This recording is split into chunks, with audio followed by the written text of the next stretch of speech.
Kilmar Abrego Garcia, the man at the center of that national debate over immigration, who was freed from a Tennessee jail on Friday. Well, he's now back in federal custody tonight. ICE arrested Abrego Garcia in his home state of Maryland this morning.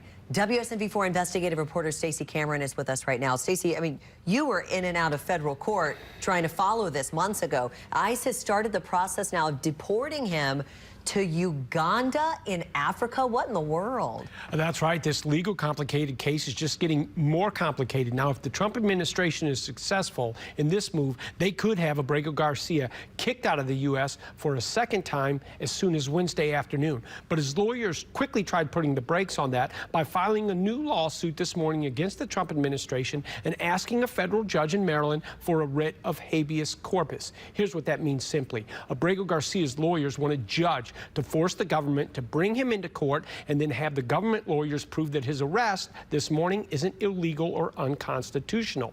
And while this case is sealed, we know the judge ordered a phone call with the lawyers this afternoon, and the hearing's likely going to be held sometime tomorrow or maybe early Wednesday. If the judge grants the motion, Abrego Garcia will get a mini trial on whether the government can legally deport him to Uganda and whether he'll stay in the U.S. to face immigrant smuggling charges here in Tennessee in January. But if Garcia loses, then he's most likely on a plane and getting ported to Uganda as early as Wednesday. It's a move his lawyers call vindictive and unlawful.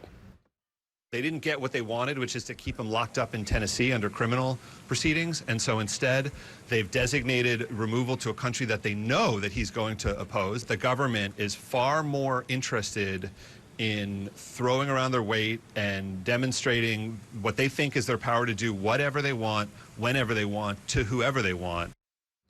Now remember this, Abrego Garcia was back in Maryland. That's where his family lived. And as part of his pretrial release in the smuggling case, one condition was that he meet with immigration officials in Maryland this morning for a routine interview. But that's where he was arrested and taken into ICE custody, something his lawyers called a setup. But President Trump said today that despite liberal courts, he calls them, wanting to free Abrego Garcia, his administration has it all under control. Live in the studio, I'm WSMV4 investigative reporter Stacey Cameron. Stacey, it's times like these that it's helpful to have you, an attorney, on our investigative unit.